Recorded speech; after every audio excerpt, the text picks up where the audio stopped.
Vous écoutez Radio Shalom sur le 94.8 FM. 94.8 FM. Le forum des auditeurs de ce soir reçoit Dov Maimon qui est à Jérusalem. Bonsoir Dov.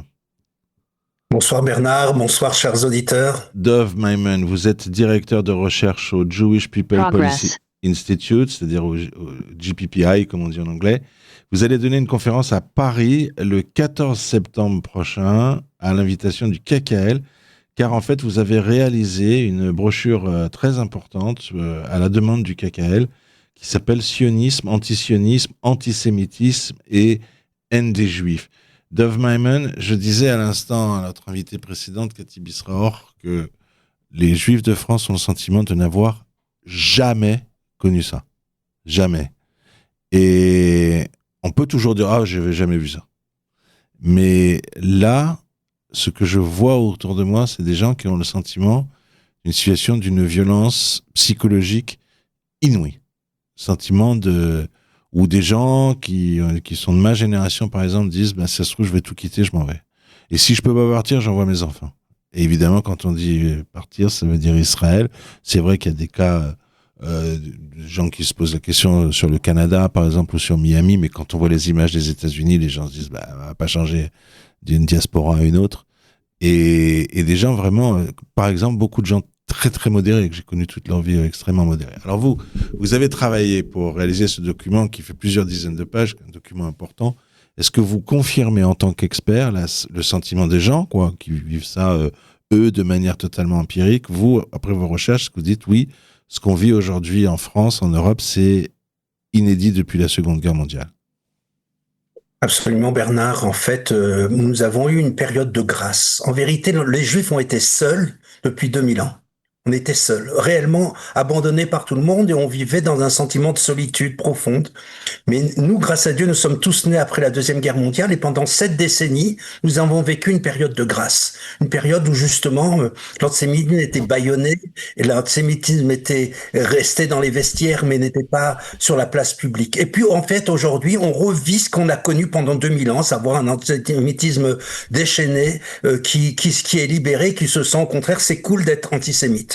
Et c'est ce qui existait jusqu'à la Deuxième Guerre mondiale. Alors, quand on étudie dans une longue perspective, on s'aperçoit qu'on est en train de revivre simplement des périodes qui ont été difficiles, avec la grande différence qu'aujourd'hui, c'est vrai qu'il existe une alternative qui s'appelle l'État d'Israël. Mais sinon, absolument, nous sommes entrons dans une nouvelle ère d'antisémitisme, et ce n'est que le début. Je le dis de manière absolument brutale, après des études très très longues, des rapports, des analyses, j'ai fait 300 interviews en France de différents, des magistrats, les chefs de la DGSI, les chefs des renseignements israéliens, des chefs de la police, etc. J'ai écrit ça dans un livre qui est sorti en mai qui s'appelle La fin des Juifs de France avec un point d'interrogation. Et tout ce que j'ai décrit depuis 1 an et demi se décide de précisément les scénarios que j'ai décrits se réalisent au jour le jour malheureusement. Et donc dans cette nouvelle brochure par contre que j'ai écrit pour le KKL, qui va être distribué à 20 000 exemplaires, qui fait 110 pages, qui est un guide pratique pour lutter contre l'antisémitisme, qui répond à toutes les questions que les gens vont dire. Pourquoi vous tuez des bébés en Palestine? À partir du je vais le dire encore plus brutalement, à partir du 22 septembre, ça veut dire Rosh Hashanah, et à peu près jusqu'à Yom Kippour, jusqu'au 1er octobre. À partir de ce moment-là, il y aura une question qui va être posée aux Juifs partout. Pourquoi Israël ne reconnaît pas l'État de Palestine? Et comme les gens ne savent pas quoi répondre à cette question, alors ils vont être dans l'embarras, ils vont être gênés, et puis ils vont être finalement voir besoin de se justifier, et ils vont, quoi qu'ils disent, ils sont dans un piège. Alors c'est pour ça qu'on a écrit cette brochure pour le KKL, cette brochure qui dit en fait, écoutez, voilà les questions. On a d'abord un chapitre d'analyse qui explique c'est quoi le sionisme, c'est quoi l'antisémitisme, et ensuite, dès qu'on arrive au 4e et 5e chapitre, c'est tout simplement des listes de questions avec des réponses. Quelles sont les réponses qu'on appelle des éléments de langage et qui nous disent voilà toutes les réponses, pourquoi on va déconstruire les accusations, parce qu'en face de nous on est sidéré parce qu'on voit des accusations complètement aberrantes. Pourquoi vous tuez des bébés, pourquoi vous ciblez des journalistes? Vous savez, tout le monde sait que c'est faux. Quand Rima Hassan dit que on lui aura donné des sandwichs avec des clous, toute personne sensée sait bien que les soldats israéliens n'ont pas donné des sandwichs avec des clous, mais les journalistes ne répondent pas. Donc on est dans une nouvelle ère qui ne fait que commencer, qui va s'aggraver de plus en plus. Voilà, je peux vous rallonger. Alors, Dov Maimon, on va rester en ligne avec nous. Restez en ligne avec nous et j'accueille maintenant Sandrine Schwartz. Sandrine, bonsoir. Bonsoir Bernard. Alors, Dov Maimon, je vous disais, ce qui me frappe, moi, aujourd'hui, dans le désarroi des Juifs de France, c'est la profondeur de ce sentiment d'incompréhension totale, la profondeur, l'intensité, et le fait que des gens extraordinairement pondérés, modérés, se demandent si on n'est pas face à une situation de radicalité telle que elle pourrait être révolutionnaire. Je veux dire, c'est pas des gens on a l'habitude de voir manifester. Parmi eux, dans les rues, pour tout et pour n'importe quoi, parmi eux, il y a Sandrine, qui est chercheuse, qui est enseignante à l'université, qui dirige l'Institut Elie Wiesel à Paris, donc, qui est l'auteur de très nombreux ouvrages sur l'histoire du judaïsme, notamment l'école de Paris, pour les plus grands intellectuels juifs français. Sandrine, vous prenez le RER ce matin, RER-E, et finalement, vous finissez la matinée, vous ne faites que pleurer. Pourquoi ? Parce que j'arrive dans le wagon, je monte à la station de Bondy après avoir pris le tramway au pavillon sous-bois et je m'installe au fond du wagon et il y avait beaucoup de monde, donc je ne fais pas attention à ce qui est autour de moi. Et puis je me lève pour descendre à la station Magenta pour me rendre précisément à l'Institut Elie Wiesel. Et là, en 30 secondes, je regarde ce qu'il y a inscrit sur les murs du wagon. Mort aux Juifs, Juifs au four, des croix gammées, pardonnez-moi, mais nique les feuges, nique les Israéliens. C'était maculé partout. Dans l'indifférence générale des gens qui étaient assis là, j'ai commencé à prendre des photos parce que j'étais en train de descendre et certaines personnes qui étaient assises ne me laissaient même pas prendre l'intégralité de la photo parce qu'elles ne bougeaient pas. Et là vraiment, alors les sentiments sont mêlés parce que en général les larmes ne me viennent pas vite. Je suis quelqu'un qui agit plutôt. Et donc là, je me mets en colère et je parle à qui je peux parler en disant mais on peut pas laisser des choses comme ça. Entre-temps, j'étais descendue, je vois des agents de la RATP un petit peu partout et je me dis mais qu'est-ce que je peux faire ? On peut pas laisser ce wagon repartir avec tout ce qu'il y a écrit. Donc j'ai ameuté un petit peu tout le monde. Le signalement a été fait. On m'a dit que ça allait être supprimé, mais le problème c'est que tout ce que ça signifie, parce qu'on peut supprimer des graffitis, mais on ne supprime pas les idées.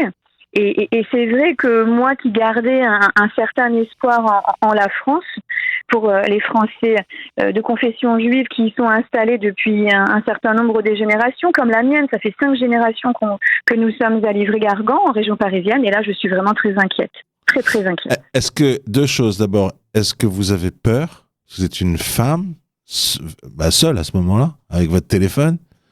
Est-ce que les gens vous répondent ? Est-ce que vous voyez des regards plutôt agressifs ou au contraire plutôt bienveillants, mais bon, on peut rien faire ? Ou indifférents ? Ça s'est passé tellement rapidement que tout se mêle. Donc c'est un petit peu de peur de dire mais on peut pas laisser les choses, des tags de ce type. Et puis en même temps, je sens quand même des regards compatissants. Ouais. D'autres qui comprennent pas ce qui se passe et qui regardent les graffitis et qui étaient là pour aller au travail entre 8h30 et 9h le matin et qui font pas attention parce que ils ne sont pas juifs et ça les indiffère. Et quand je suis arrivée donc en station de Magenta et que j'ai été voir qui je pouvais voir pour dire qu'il fallait faire supprimer ces graffitis, il y avait un monsieur notamment parce que je pleurais en même temps que je m'exprimais, qui m'a mis la main sur l'épaule et qui m'a dit vous inquiétez pas, ça va aller. Terrible. On va entendre la réponse de Dov Maimon. Qu'est-ce que vous entendez, vous ? Alors, vous avez fait plus de 500 interviews pour votre document. 300 interviews. 300. Alors, d'abord, Sandrine, je comprends exactement ce que vous vivez et je suis pas vraiment surpris. Je vais vous dire l'équation folle qui s'écrit aujourd'hui. Et pourquoi on arrive à ça ? On arrive à une idée qui dit juif égale sioniste, égale génocideur, égale ennemi de l'humanité, égale individu à abattre. Ça veut dire qu'on s'attend maintenant, et on l'a vu déjà à Boulder au Colorado et on l'a vu à Washington, à de la violence physique. Ça veut dire que le juif est celui qui empêche le monde d'arriver à la paix mondiale. Le juif est associé à l'israélien, qu'il le veuille ou non, c'est une identité assignée. Et le juif devient l'ennemi de l'humanité. Et donc, ça veut dire qu'on pourra avoir, évidemment, les Français ont beaucoup d'empathie pour les juifs, ils aiment pas voir les gens souffrir. il est très probable que les institutions françaises et l'ensemble de la population française dit ils méritent bien ce qu'ils ont. Voilà. Et donc quelque part, la situation risque de s'aggraver. Je suis pas là pour faire l'alarme. Je dis simplement, écoutez, sur toutes nos analyses, c'est le rapport que j'ai donné cette semaine au Premier ministre israélien, en donnant au niveau mondial, voilà la situation vers laquelle on va. On est passé d'une nouvelle étape qui s'appelle la violence physique. Ça veut dire que même les graffitis, un peu comme le syndrome de la femme battue, on s'était pas habitué on risque de s'habituer demain à la violence physique au quotidien, partout, et non seulement par des islamistes, mais même par une population générale qui va dire, écoutez, vous êtes vraiment des gens qui empêchent le monde d'être heureux, comme du temps du déicide, on disait les Juifs c'est eux qui empêchent le monde d'être rédimé, d'arriver dans la rédemption. Donc on arrive c'est une haine métaphysique, c'est une haine qui dépasse complètement la logique rationnelle. On est dans une autre situation, on doit prendre la mesure de la nouvelle situation. Est-ce que la police va réagir? Est-ce que la police va pouvoir protéger? Est-ce qu'on en a les moyens? Est-ce qu'on en a la volonté politique? Est-ce que les institutions françaises vont pouvoir être à la hauteur? C'est une question qu'on doit tous se poser. Alors, on va remercier Sandrine. Sandrine, merci. Merci à vous. Pour votre témoignage, c'est de ce matin. Hein. Donc, vous voyez, c'était ce matin. Et si je peux ajouter quelque chose, parce que vous m'avez dit à quoi j'ai pensé.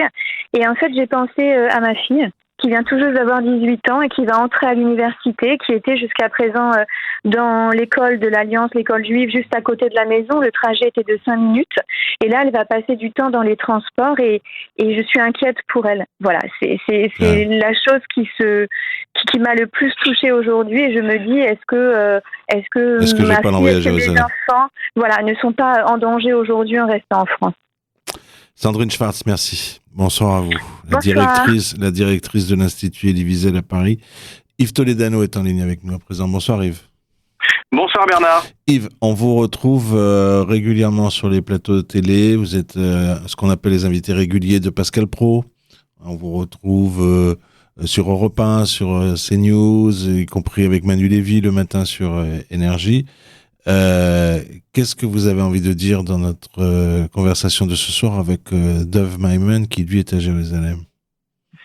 Bien, je voulais poser une question à Dov Maimon, déjà le féliciter pour son ouvrage qui est très intéressant et très important parce qu'on doit effectivement tous avoir des éléments de réponse et ne pas se laisser envahir par ce tsunami, cette déferlante et pouvoir toujours répondre. Mais moi j'avais quand même une question, avoir son avis. Il y a quelques semaines, Emmanuel Macron avait annoncé que la France reconnaîtrait un État de Palestine et il avait posé 3 conditions. Qui était la première, évidemment, le retour de tous les otages. La deuxième, le désarmement du Hamas et le mettre sur la touche. Et puis la troisième, le fait que l'autorité palestinienne puisse se réformer et organiser des élections. Des conditions qui étaient, somme toute, acceptables, évidemment, pour tous. Sauf que, il y a quelques semaines, quelques jours, il a apparemment totalement changé d'avis et il a annoncé, donc, pour le 22 septembre prochain, la reconnaissance par la France de l'État palestinien. Il a même fait campagne. Et au passage, eh bien, toutes ces conditions ont été abandonnées, puisqu'il n'y en a pas une seule qui s'est révélée s'être déroulée. Est-ce que cette reconnaissance sans aucune condition, est-ce que Dov Maimon a une idée de la raison qui a fait qu'il y a eu ce changement de braquet total du président de la République? Est-ce que ce sont ces mauvais conseillers, Yassine Bellatar ou d'autres? Est-ce que c'est d'autres contingences? Parce que c'est vrai que cette reconnaissance sans condition qui a été félicitée par le Hamas et au sentiment des antisionistes et des antisémites qu'ils ont finalement raison. Ah mince, ça coupe. Là, il y a une demande de réponse. Ok, Dov Maimon, vous allez conclure avec ça, il est 55. Écoutez, je vais vous inviter, les Juifs, Hannah Arendt disait que les Juifs n'apprennent rien de l'histoire. Alors moi, je vais vous renvoyer à l'histoire. Je vais vous renvoyer quand le général de Gaulle est arrivé en Algérie, il a dit « Je vous ai compris ». Et les Juifs d'Algérie ont cru, sont dit, voilà, il nous a compris. Il a dit, je ne reconnaîtrai l'Algérie que dans des conditions. Il a posé plusieurs conditions. Et vous savez ce qui s'est passé?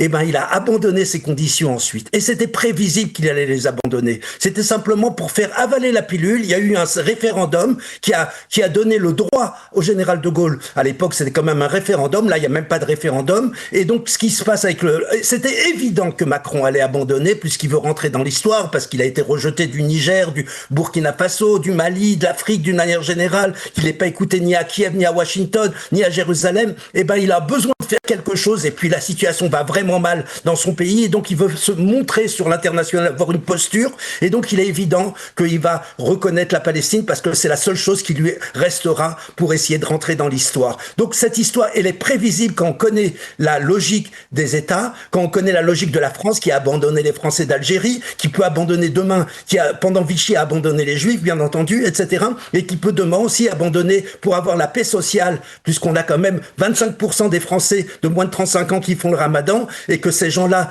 dans une grande partie, n'ont beaucoup d'antipathie pour les Juifs, que les Juifs représentent moins de 0,6% de la population française, et ben il est possible qu'on fasse des calculs. On va jouer les nombres, comme on voit déjà à Strasbourg, ou à Bordeaux, ou à Grenoble, où on annule les jumelages avec Israël, etc. Donc on risque d'abandonner les Juifs parce qu'on a besoin d'une survie politique. Donc en vérité, oui, je vous pense qu'on n'est pas du tout surpris de l'attitude de Macron. Elle était prévisible. Je l'ai écrit dans le Jerusalem Post. Vendredi, vous pouvez lire à peu près. Dov Maiman, on va vous retrouver dimanche 14 septembre pour une conférence exceptionnelle avec le KKL. Et je rajoute lundi à Nice avec le KKL toujours pour présenter cette nouvelle brochure et lundi qui pourra aussi être à Nice, téléchargée et qui va on être doit distribuée conclure notre émission. Merci Dov. France. Je rappelle aussi le titre de votre ouvrage qui lui aussi a été commandé par le KKL, Sionisme, antisionisme, antisémitisme et haine des Juifs. Je remercie également Yves Toledano qui a donné de son temps pour venir participer à notre émission. Bonsoir à vous Yves et bonsoir à tous les deux. Sur votre téléphone portable, retrouvez-nous en téléchargeant l'application Radio Shalom ou en cliquant sur radioshalom.fr.